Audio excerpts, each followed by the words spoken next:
courage, c'est la fin. Bien, on m'a demandé de faire la synthèse de cette journée, l'humain dans tous ses états. Alors cette synthèse a encore été rédigée par une intelligence humaine. Il y a donc 30 ans, une poignée de femmes et d'hommes, des religieux augustins de l'Assomption et leurs amis, ont lancé l'Université européenne de l'Assomption. De belles semaines passées sous le soleil, d'été à Nîmes, à Lyon ou à Paris, pour se rassembler, écouter, parler, débattre, relancer, méditer et faire silence, pour bouger et se bouger. Et il aura fallu à peine le temps d'une journée d'hiver pour unifier ce qui a semblé constituer la quintessence de cette aventure et la proposer à l'animation d'une poignée d'étudiants, Augustin, Timothée et Hugo, membres de la vénérable conférence Olivain, contemporaine de la bonne presse devenue Bayard, en un lieu propice, le Forum 104, pour laisser résonner cette part spirituelle et intellectuelle qui vibre encore au tréfonds de l'humain. Et je remercie Frédéric Rochet, directeur du Forum 104, et son vice-président, le père André Anthony, d'avoir souhaité, encouragé et permis la tenue d'une telle journée. 30 ans de mutation, de rupture, d'adaptation, de transition, c'est le parcours de notre humanité que Tanguy Châtel nous a décrit avec un bel art de la concision. Une conviction forte, la passion de l'autre, qui ne serait pas une nature primitive à retrouver, ni une force de plus ou un vêtement à nos incompétences et à nos acquis. Plutôt, une fragilité qui ne disparaîtra jamais de notre humanité, comme l'a bien rappelé le père Benoît Copeau, une fragilité qui dépouille nos solidités et introduit dans nos forces nécessaires la faiblesse de croire que nous pouvons encore vivre ensemble. Des ruptures, Yann Mince en a repéré de nombreuses durant les 30 années qui nous ont précédés, avec une plus vive inquiétude face aux clivages liés au populisme et à leurs obsessions identitaires.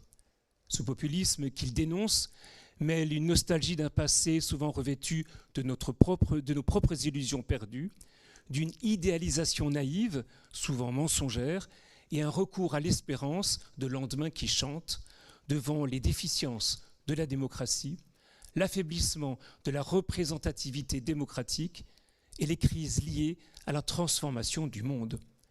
Il s'est attaché à montrer l'étonnante plasticité de ces mouvements dans notre histoire, confrontés aux vicissitudes de la chose publique.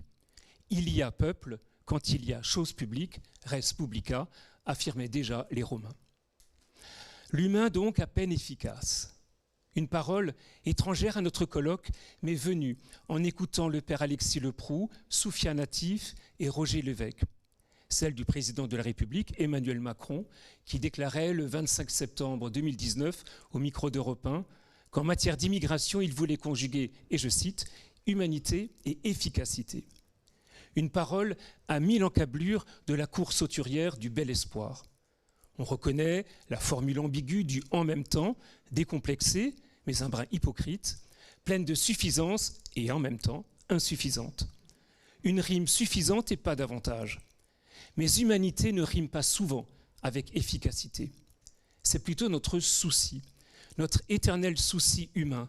Notre bonne vieille humanité est toute pleine de défauts, de ratés, de vertiges et d'irrégularités.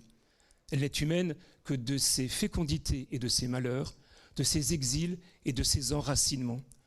L'humanité est trouble, si jeune et déjà épuisée par endroits, si peu saisissable finalement. L'efficacité peut se révéler une dangereuse abstraction, opposée à la difficulté humaine, à ses assauts d'espérance comme à ses peurs. En latin, efficacitas désignait la vertu de quelque chose, une force productive. Il faudrait défendre l'humanité comme signe efficace. Alors même que l'on serait un adepte patenté du « en même temps », on ne ferait rimer humanité avec efficacité qu'à la seule condition de comprendre que son efficacité est de réaliser ce qu'elle signifie, d'effectuer ce qu'est être humain, comme l'être capable d'une espérance folle face aux terreurs apaisées. Vous avez entendu comme moi le credo cordial de Soufiane. Ce qui se passe depuis des années en Méditerranée est à la fois une honte et une catastrophe humaine, civilisationnels pour lesquels les générations à venir, dans les 30 prochaines années donc, auront à payer le prix fort. Notre mère, Mare Nostrum, est un cimetière quotidien d'enfants, de femmes et d'hommes qui tentent d'échapper à la misère et à la violence, qui rêvent d'une autre vie possible. Cette humanité-là se rappelle à notre humanité. L'humanité frappe à la porte de l'humanité. Et je me dis que si chacun d'entre nous, depuis l'humanité précaire qui lui est demandée de vivre et d'assumer, entend ce véritable appel du large, je reconnais que c'est peut-être aussi à lui d'en rendre compte et d'y répondre. Ainsi, nous aurons éclairé un peu de nuit qui nous entoure. Ce bel espoir, désormais nouveau nom de la vertu théologale de l'espérance, vous nous l'avez prodigué, Alexis, Soufiane et Roger, à travers votre témoignage et votre engagement, et nous vous en sommes infiniment reconnaissants. Vous faites de nous des au-delà de soi, des passeurs de rives, des Hébreux au sens premier du terme. Et avec vous, je saisis encore mieux la pertinence de la question ouverte de Christian de Chergé, martyr d'Algérie. Nos différences ont-elles le sens d'une communion ? Efficacité, disions-nous, j'ose espérer que le président de la République, qui côtoyait un court moment un grand philosophe de ce temps, et ce n'est pas BHL, aura bien saisi la pleine acception de cette belle efficacité. Où situer ce qui fait notre humanité ? Cette question nous aura donc traversé tout au long de ce jour. Alors que nous sommes chaque jour davantage envahis de questions étranges issues du monde des neurosciences, embryons congelés, robots à capteurs, profilage génétique, êtres intelligents artificiels, chirurgie robotique à distance. Autant de créations souvent livrées sans mode d'emploi, nous l'avons entendu, qui semblent nous détacher de notre ordinaire humanité. Et à mesure que l'on refoule cette humanité incomplète en apparence, précaire, malade, maladroite, à mesure que l'on tente de maîtriser l'embarrassante humanité des corps et des esprits, on s'effraie, on se déchire, on vocifère et on lance des anathèmes. Tout le contraire de l'esprit qui nous aura unis aujourd'hui. On voudrait chasser cette vieille humanité souffrante. On voudrait croire que toute la complicité des sciences et des techniques modernes tend à ce qu'on n'y pense plus. Je pense que l'erreur est sans doute là. Humain, trop transhumain, la parole que nous avons osée et qui ressortirait au miracle, celle qui reconnaît le passage de l'ordinaire à l'extraordinaire, est une parole dont l'efficacité ne tiendrait plus forcément à son pouvoir de prouver, comme de nier d'ailleurs, mais tiendrait à notre capacité de nous étonner, de nous découvrir autres que nous sommes ou que nous pensions être. Les scientifiques qui sont intervenus, Laure Tabouy et le père Benoît Copeau, chacun dans son domaine de compétences, ont insisté sur cet aspect. L'humain est dans le passage, la délégation, l'envoi, l'échange de formes. L'humain est apôtre au sens littéral de qui va loin, de qui est envoyé au loin. Et je rappelle que c'était le premier emploi du néologisme en italien de transhumanar qui apparaît non pas en 1950, mais en 1304, sous la plume d'un poète chrétien, l'un des plus grands, Dante, au premier chant de son paradis, dans la Divine Comédie. Transhumaniser, le verbe exprime pour Dante l'action transformatrice qui l'ébranle, l'étonnement qui le saisit, fixant ses regards dans les yeux pénétrés d'éternité de Béatrice, son amour et son guide vers la béatitude. Bref, un transhumanisme de foi et d'amour. Nous sommes aujourd'hui les acteurs et spectateurs d'un processus de dissolution réciproque de la fiction et de la réalité, digne des meilleurs scénarios de science-fiction. La réalité semble accomplir ou réaliser ce que la fiction avait forgé dans son travail d'exploration imaginaire. Mais n'est-ce pas le pire des scénarios ? Ce chevauchement de mondes parallèles, réels et fictifs, confondus et s'autoréalisant. Cet autre monde coexistera pour le meilleur et surtout le pire, avec d'autres réalités virtuelles, mais bien effectives, chargées finalement de rendre possible la coexistence de mondes parallèles, à qui nous aurons délégué une part importante de nous-mêmes, délicate et trop lourde de notre conscience. Les formidables développements technologiques, notamment ceux de l'intelligence artificielle, pourraient nous permettre d'échapper à nos choix en changeant de réalité. Et je remercie vivement Laure et Benoît de nous avoir un tant soit peu ouvert les yeux sur la part éthique que requiert le développement des sciences, afin que nous domptions en nous l'avatar du Créateur qui gîte parfois. Et bravo à Véronique Alzieux de les avoir efficacement challengés. En vous imputant, et je terminerai ainsi, je me suis dit que nous n'avons pas ou plus d'autre choix que de vivre nos existences plongées malgré elles dans le chaos du monde, tout en continuant d'être soi, d'être à soi et aux autres, ça a été dit juste à la fin, d'être à soi et aux autres qui nous entourent.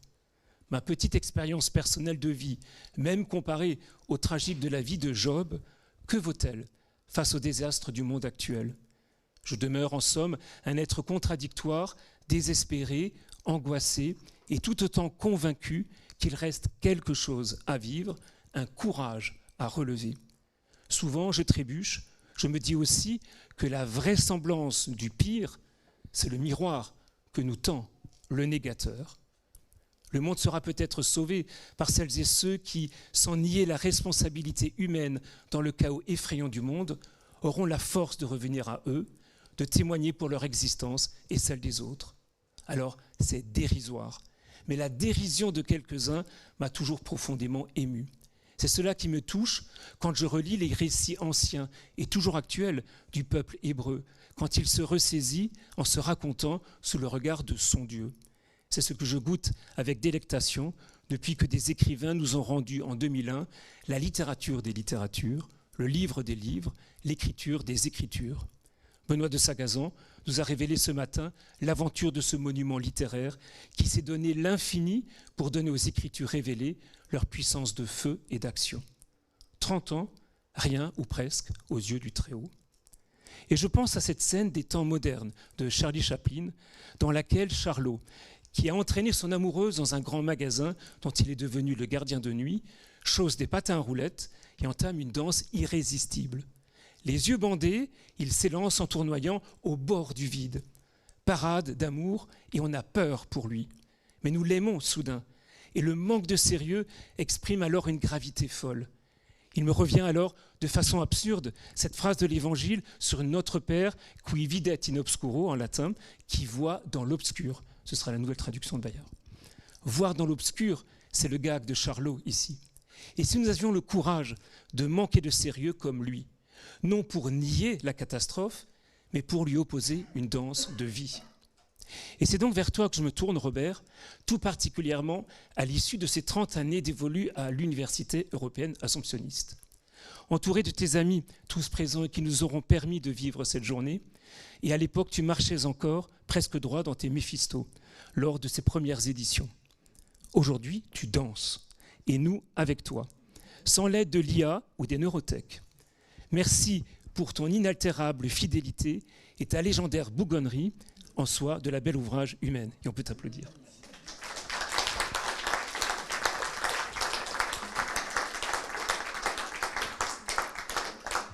Et je vous souhaite à tous et à toutes, malgré notre effroi, nos contradictions, nos inquiétudes et la part fragile qui nous traverse, ou plus exactement à cause d'eux, une très belle année de bel espoir. Je vous remercie.